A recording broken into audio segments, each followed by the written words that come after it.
Professeur Henri Laborie. Quand on prend un rat et qu'on le met dans une cage à 2 compartiments, c'est-à-dire dont l'espace est séparé par une cloison dans laquelle se trouve une porte, dont le plancher est électrifié intermittemment, et avant que le courant électrique passe dans le grillage du plancher, un signal prévient l'animal qui se trouve dans la cage que 4 secondes après, le courant va passer. Mais il ne le sait pas au départ. Il s'en aperçoit vite. Au début, il est inquiet. Mais très rapidement, il s'aperçoit qu'il y a une porte ouverte et il passe dans la pièce à côté. La même chose va se reproduire quelques secondes après. Mais il apprendra aussi très vite qu'il peut éviter la punition du petit choc électrique dans les pattes en passant dans le compartiment de la cage où il était au début.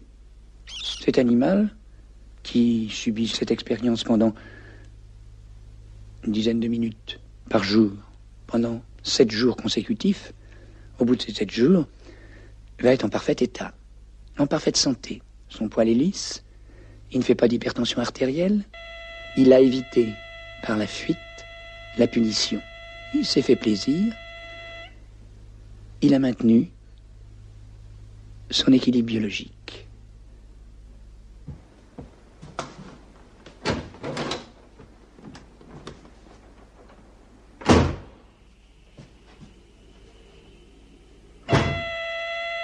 Allez, viens, Thérèse, viens. René!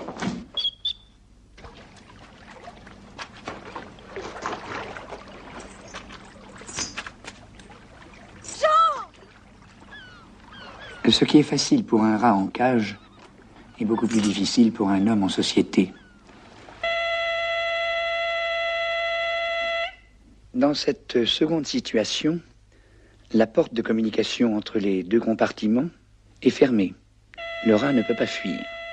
Il va donc être soumis à la punition à laquelle il ne peut pas échapper. Cette punition va provoquer chez lui un comportement d'inhibition. Il apprend que toute action est inefficace, qu'il ne peut ni fuir ni lutter. Il s'inhibe.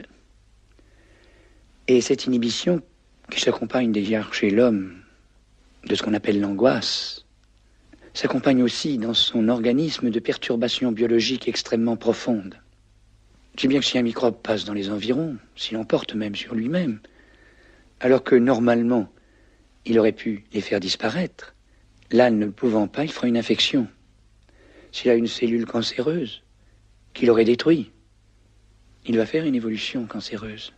Et puis ces troubles biologiques aboutissent à tout ce qu'on appelle les maladies de civilisation ou psychosomatiques, les ulcères de l'estomac, les hypertensions artérielles. Ils aboutissent à l'insomnie, à la fatigue, au mal-être. Dans cette 3e situation, le rat ne peut pas fuir. Il va donc recevoir toutes les punitions, mais il sera en face d'un autre rat qui lui servira d'adversaire. Et dans ce cas, il va lutter. Cette lutte est absolument inefficace.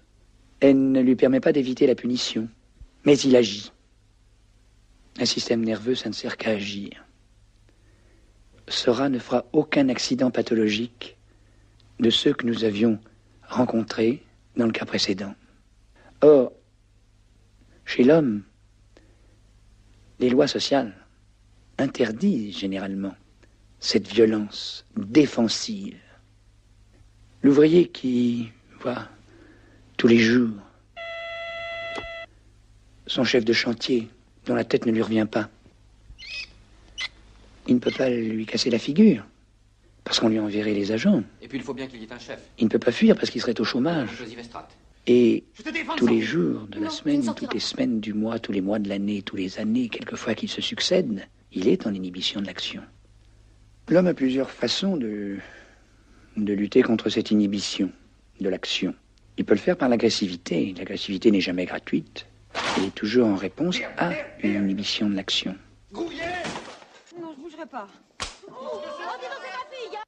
Ainsi, répétons-le, cette situation dans laquelle un individu peut se trouver d'inhibition dans son action, si elle se prolonge, commande à toute la pathologie.